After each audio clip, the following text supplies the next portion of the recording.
ಅದು ಹಳೆ ರೂಟು. 25 ವರ್ಷದ ಹಿಂದೆ ಪರ್ವತದ ಮೇಲಿರೋ ದೇವರನ್ನ ನೋಡೋಕ್ಕೆ ಅದೇ ರೂಟ್ ತೊಗೊಂಡಿದ್ವಿ.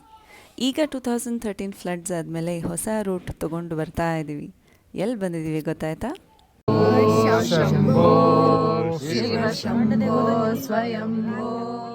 ಆದರೆ ಕೇದಾರನಾಥಲ್ಲಿ ನನಗೆ ಹೆಚ್ಚು ಕಾಣಿಸಿದ್ದು ಕೋಟ್ ಯೂಸ್ ಮಾಡಿ ಬಿಸಾಕಿದ್ದಾರೆ. 13,000 ಜನ ದಿನನಿತ್ಯ ಯಾತ್ರಿಗಳು ಇಲ್ಲಿ. ಆದರೆ 25 ವರ್ಷದ ಹಿಂದೆ ನಾನು ನೋಡಿದ ಕೇದಾರೇ ಬೇರೆ. ಬೇಜಾರು, ಕೋಪ ಎಲ್ಲ ಸೇರಿಕೊಂಡು ಜನಕ್ಕೆ ಹೇಳಕ್ಕೆ ಶುರು ಮಾಡಿದೆ. ನನ್ನ ಜೊತೆ ನಮ್ಮ ಅಣ್ಣ ಕೂಡ ಹೇಳಕ್ಕೆ ಶುರು ಮಾಡಿದೆ.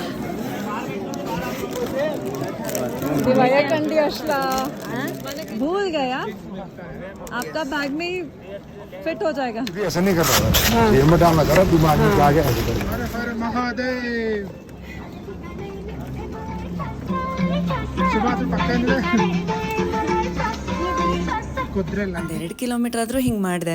ಆಮೇಲೆ ಬೈಸ್ಕೊಂಡೆ, ನಿಲ್ಸು, ಸ್ಯಾನಿಟೈಸರ್ ಏನೂ ಉಪಯೋಗಕ್ಕೆ ಬರಲ್ಲ, ಇಲ್ಲಿ ಮಕ್ಕಳಿದ್ದಾರೆ ಅಂತೆಲ್ಲ. 1 ಕಿಲೋಮೀಟರ್ಗೂ ಈ ಥರ ಅಸೈನ್ ಮಾಡಿರ್ತಾರೆ ಗುಡ್ಸಕ್ಕೆ.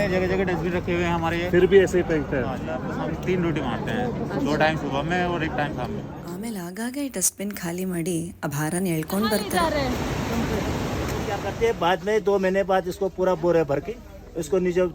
ಈ ಪ್ರೋಸೆಸ್ ನಂಗೆ ತುಂಬ ಅನ್ಯಾಯ ಅನ್ನಿಸ್ತು.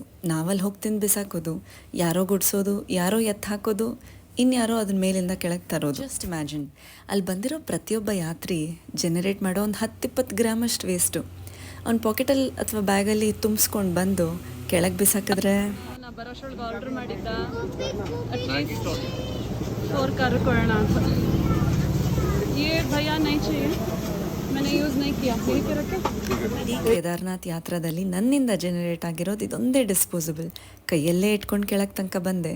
ಸೋನ್ ಪ್ರಯಾಗಲ್ಲಿ डस्टबिन अली बिसाक जो कचरा था उस समय यहाँ पर कचरा कुछ नहीं था. उस समय हम थाली और कटोरे, गिलास, स्टील के गिलास से काम चलाते थे.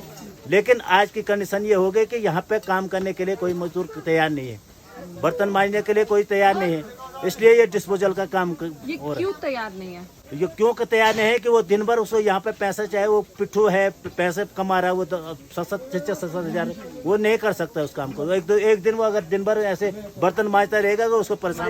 आज 10 साल मेरे को केदारनाथ में इस काम को करते हुए हुआ, लेकिन मैंने आज पहली बार यहाँ पे हमारे मैम आ रखे हैं, वो अपने खुद के बर्तन लेके आए हैं. हमें बहुत गर्व है और हम इनके लिए वोटिंग करते हैं. थैंक यू जी. ಹತ್ಕೊಂಡು ಹೋಗೋದೇ ಕಷ್ಟ, ಅದ್ರ ಮೇಲೆ ತಟ್ಟೆ ಲೋಟ ಸ್ಪೂನ್ ಇಟ್ಕೊಂಡು ಹೋಗಬೇಕಾ ಅನ್ನೋರಿಗೆ ನೆಕ್ಸ್ಟ್ ವಿಡಿಯೋನಲ್ಲಿ ಜಸ್ಟ್ ಒಂದು ಹೆಜ್ಜೆ ಮುಂದೆ ಬರೋ ಹಾಗೆ ಪ್ರಾಕ್ಟಿಕಲ್ ಸೊಲ್ಯೂಷನ್ಸ್ ನೋಡಿ.